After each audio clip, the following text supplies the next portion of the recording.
This is an Eye on Annapolis bonus podcast. Well, today we're going to be talking about one of my favorite annual events, the Annapolis Songwriters Festival, and it's happening this September. And once again, Ram's Head is bringing some incredible talent to town. And one of those acts is the Grammy Award-winning Steep Canyon Rangers. It's a band that's really pushed the boundaries of bluegrass and Americana for years. Joining me is the guitarist and vocalist, Aaron Burdett from the band. How are you? I'm great. How are you this morning? Awesome. Well, first things first, everybody who's listening, go get your tickets. This is one of the ticketed shows, but most of them are actually free during the festival, and they are selling out fast, and you can get them at AnnapolisSongwritersFestival.com. And that show is going to be one of the openers on Thursday, September 11th at Maryland Hall. I want to start with the Annapolis Songwriters Festival, and what can fans expect when they come out to see Steep Canyon Rangers this year? Oh man, I've been on this band about 3 years, and it's funny. I was just looking at somebody else playing, a friend I'm playing on Instagram reel, and the CPM Rangers. There is a show. I mean, it is a show.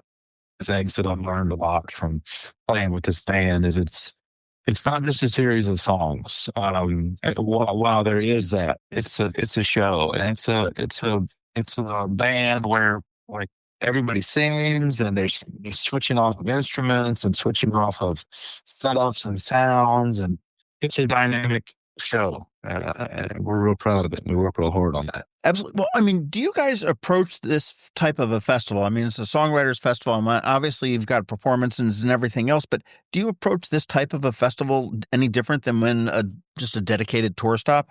Well, we always read the room a little bit, you know what I mean? Yeah. While we come from a bluegrass background, that's not what we play on stage most of the time. Although, we were at a bluegrass festival in Gettysburg a few weeks ago, and you tailored your set a little bit to that. It's like a little less. Well, matter of fact, we didn't even set up the drum kit that night, and we didn't break out any of the electric instruments. Oh, wow. We like to read the room, and the songwriters in the band, primarily it's Graham Sharp and myself.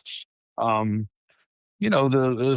at the Songwriter Festival, we would lean on some of the denser songs, I suppose. But they're all a little bit like that. It's a very much a song-driven band. So I would say I haven't seen the room yet to read it, but it's whatever it is, it's going to be just right. We can do everything from a straight acoustic traditional set to full-on Americana rock and roll. Right. Well, this is actually kind of in the middle. This is about a 700 seat auditorium. It's actually got pretty good acoustics. It's an old high school that's think back like the 1950s, 60s or so. And it's got really good acoustics, to be honest with you. I think a lot of people really do enjoy playing there. Well, that's going to be right down the middle for us. Then we're going to be, that's our optimal setup. That's kind of what I was. One of the questions I had was that I was thinking that you guys have played pretty much any kind of venue that you can think of. From the tiny clubs. You guys are based out in Nashville, North Carolina, but some of the tiny clubs that are out there to massive festivals. And we're sitting here kind of in the middle with about 700 seats. Do you guys have a preference to where you like to play and what size of rooms? What you're saying right now, that sounds like our sort of a sweet spot for us. But I think what's most rewarding about this band is the variety of things we play and do. We do shows like this we're talking about in 6, 7, 8, 1,000 seat performing arts centers. And we play some bluegrass festivals. It's a dirt spot out in the middle of a field. And we play, big produced music festivals. And we will play symphony shows with symphonies in various towns. And then we'll do these Steve Martin short comedy shows like we did last weekend out in Seattle in huge rooms with the movie stars. So the cool thing about this band is we have a lot of, as we call it, arrows in the quiver. And if you were always playing performing arts centers, or if you were always playing dirt bluegrass festivals out in the middle of the field, you'd get tired of it. But we have a wide array that we get to play over the course of any given year or month. Playing with Steve Martin and Martin Short has to be, God, it's got to be a hoot.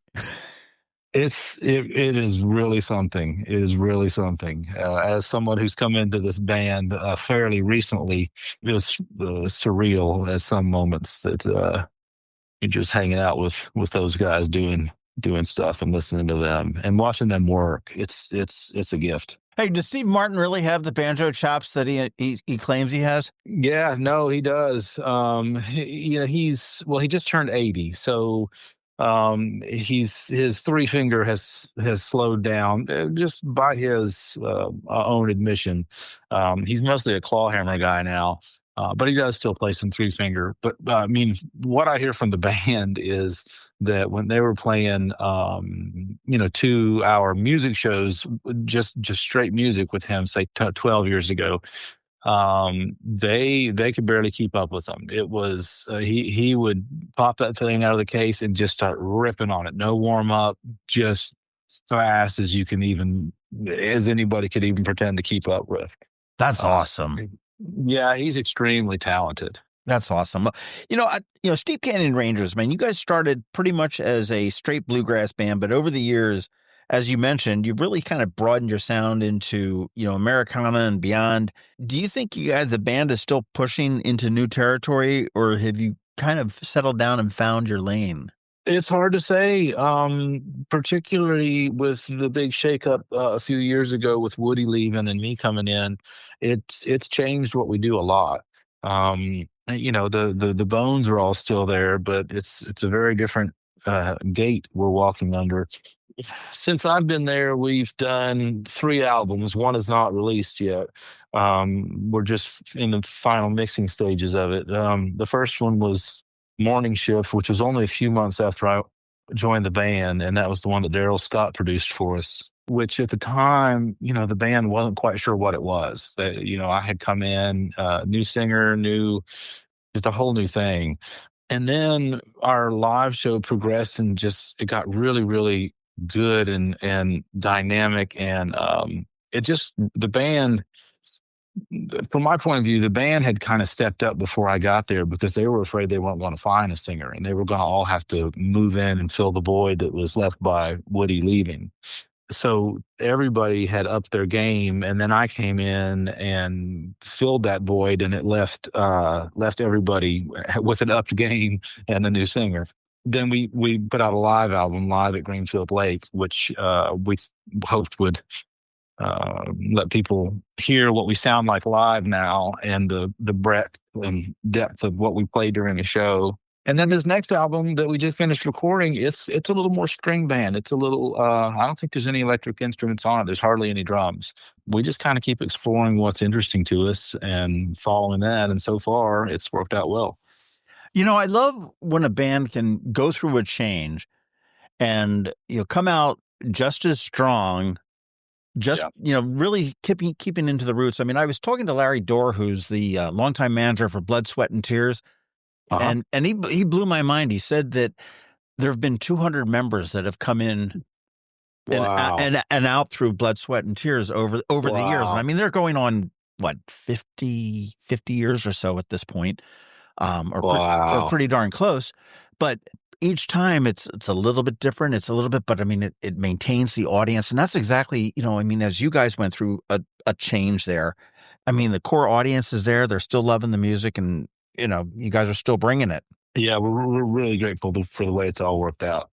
I'll tell you, when you said, you take good part in the writing and everything else, but when you're writing new material, I mean, how does that work? I mean, do the songs really sort of start with you and then evolve into a Ranger song, or is it more of a group effort? How does the whole writing part work for Steep Canyon Rangers? I would say this isn't totally.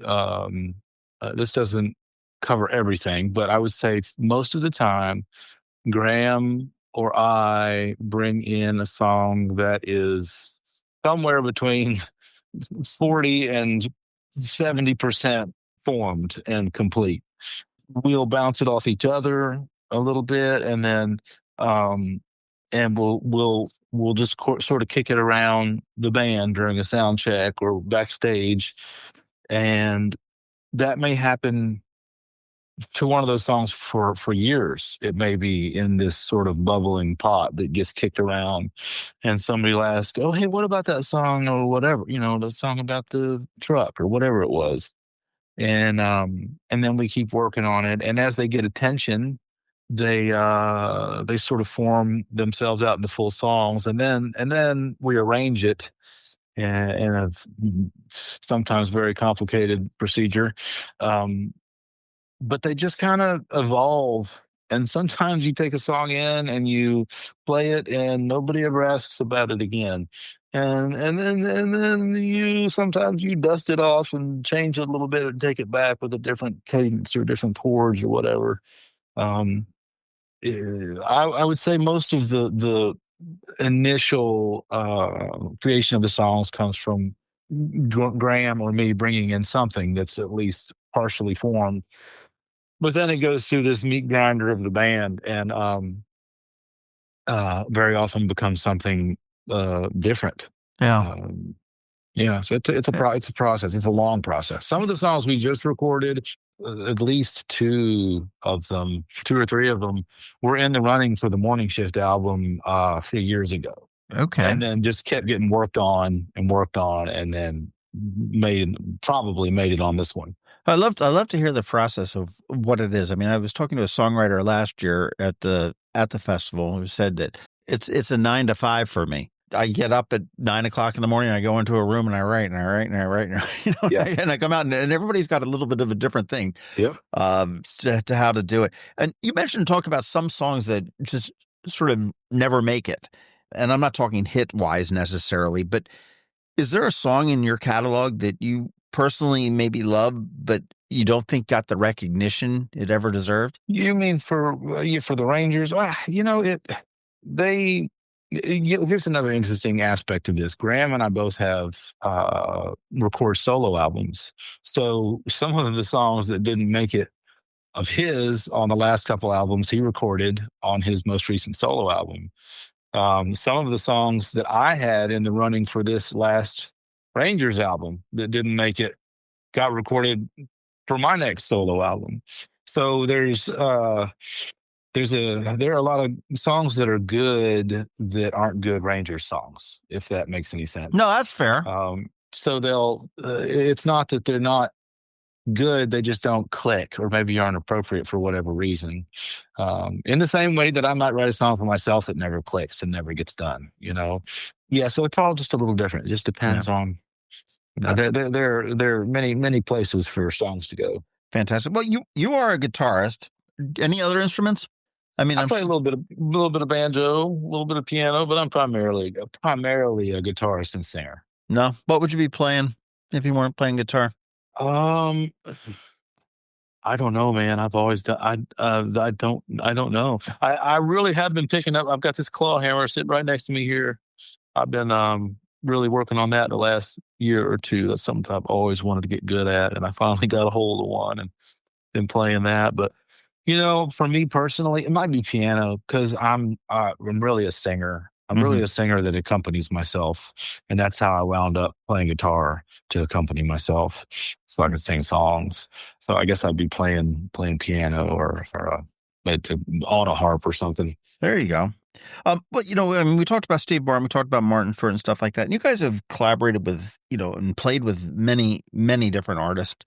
If you personally, Aaron Burdett, could share the stage with any artist, dead or alive, who's it going to be?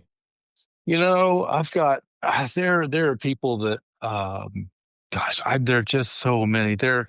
We've had in the last year we've been able to work and play with Peter Rowan, play a lot of shows with him, Daryl Scott. Some of my heroes that I don't know anything about, I'd love to meet. I'd love to be able to meet and hang out with John Hyatt. He was a big influence on me from a songwriting point of view.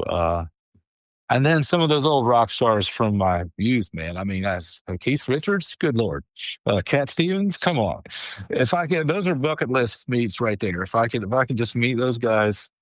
But I'm continually impressed with the people that we wind up having on stage, and very often it's people that are a little bit outside of my knowledge base, but well within the bands. And I'll meet them and we'll play with them. I'm like, good Lord, that was amazing. I'm looking at your website, and that's steepcanyon.com, and Yep. your touring schedule. Holy hell. I mean, you are playing an average of 10 nights a month solid through like January of this year. Yeah, I'm calling in from my home, but I had breakfast in Seattle yesterday. We tour constantly. It's not like we're home every week. I think when people probably your and my age think of touring, you think of how it was in the 80s or 90s where people would be gone for 4 months and then home for 2. It's back when you were touring to support an album, as they call it, touring in Right. support of Born in the USA. Um, Very few bands do it like that anymore. It's weekend warrior stuff for us. So we tend to go out Friday, Saturday, Sunday, and then be home. We all have families, and many of us, the bulk of us, have young families at home, and it just wouldn't be tenable to be gone for even 2, 3 weeks at a time. But yes, it's steady, and our fall is very busy with a lot of these Steve Martin shows, fall and winter. So yeah, we stay busy. You're right. Fantastic. Well, I'll tell you, as we start to wrap it up, every time you get on that stage, is there a song that you personally just never tire of playing? I mean, maybe it means something to you. Maybe it doesn't. Maybe it's just like enjoyment. We were talking about this yesterday because, for instance, on those Steve and Marty shows, we play the same songs. It's the same show, it's like a Broadway show. And we were talking about, I was talking yesterday about how they sing the same songs in Les Mis every time. You find your way inside that song, and you find your way as a performer inside any song because it's the first time somebody in the audience has heard it, and you get in there and make it fresh for yourself and the audience every time. So that's the trick, is just remembering that while yes, I have sung this song and gotten it across 1,000 times, there are hundreds of people in the audience who have never heard it, and it's their first time, and I got to give them the same experience that we've all gotten from this tune. So my trick is always to get inside whatever the song is, and even if you've played it every night for the last 10 nights, and pretend it's like the first time, and let the song carry you through that 5-minute performance. I love that you put in the audience first. It's like, Absolutely. That's what it's for. we develop a set list for the audience because that guy has never heard this. That's awesome. That's exactly right. But is there a song that you personally just enjoy playing? Yeah, but I hesitate to pick one out because there's just so many. Like we have these moments on stage. There's like we sing this Carolina Gals song by Robbie Fulks, Fare Thee Well, Carolina Gals, which is a very different moment from everything else we do in the show. It's very stripped down. I'm out there by myself for a good bit of it. It's very quiet. It's very, depending on the room, it's one where I can take long pauses between words and chords and just wait and just listen to the room and then say the next line. And it is a theatrical event in some respects where you can really get in tune with the audience and really get them to focus in. That's one I always enjoy because of that dynamic. That's our cover of Robbie Fulks' Fare Thee Well, Carolina Gals. Aaron, I want to thank you so much for your time this morning. We're looking forward to seeing you and the band here at the Annapolis Songwriters Festival on September 11th. And we can't wait.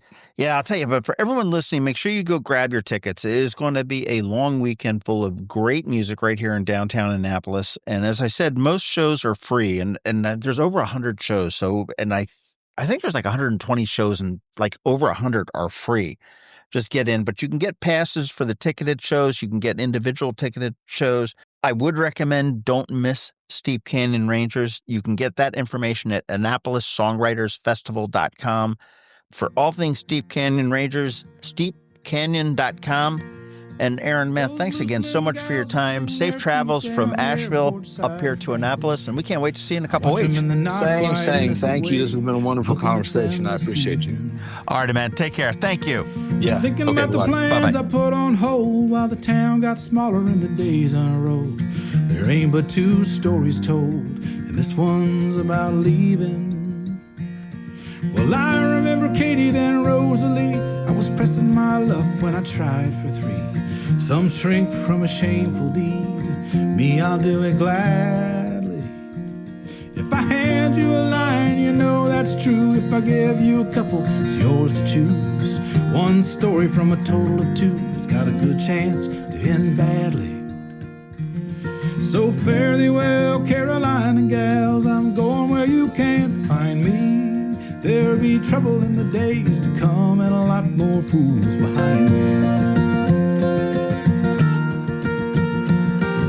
I was just a lad about gay tall, sniffing that glue in the Northgate Mall, down where the anchormen say you all, kindness is a show for strangers.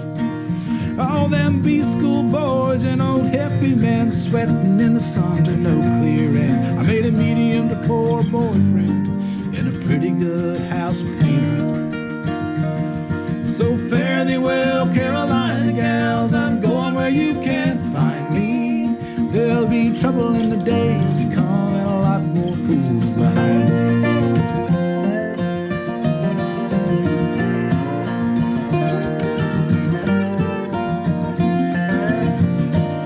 From his home, Dad's heart couldn't be hewn like a simple phrase in a well-made tune.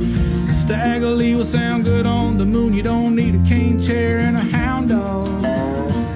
He'd sing the blues, I'd just smile. I was such a calm and settled child, thanking the Lord, never dreaming the while he was laying out my downfall.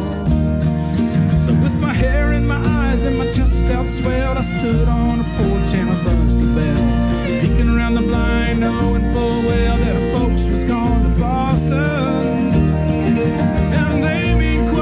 They say lights out, but that was love making it and made me shout. Daddy would have come home fast, no doubt, if he knew what the weekend had cost him. So fare thee well, Carolina gals, I'm going where you can't find me. There'll be trouble in the days to come and a lot more fools behind me.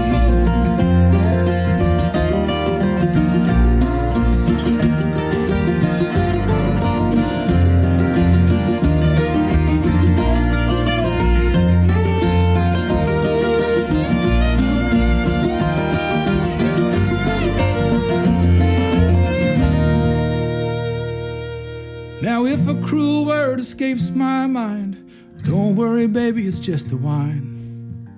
On second thought, it's not the wine, it's just me talking.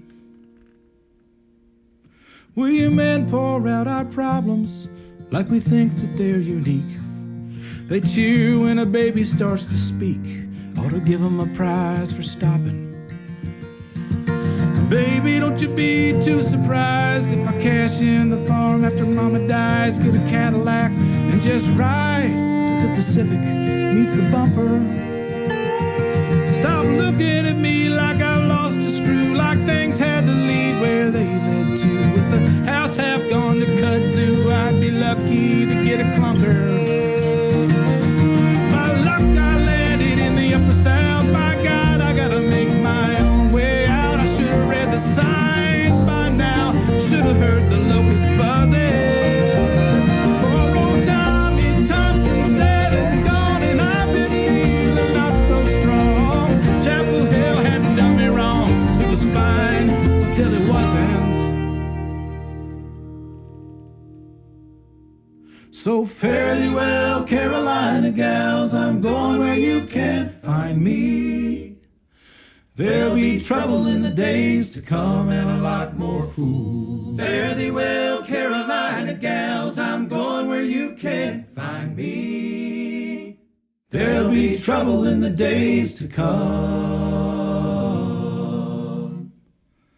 and a lot more fools behind me. This has been a bonus podcast from Eye on Annapolis. Please visit us at eyeonannapolis.net. Follow us on Facebook at All Annapolis and on Twitter at Eye on Annapolis. And if you haven't subscribed to the Daily News Brief podcast, go for it. And all of your local news will be delivered to your phone, tablet, or smart device by 6 a.m. every Monday through Friday.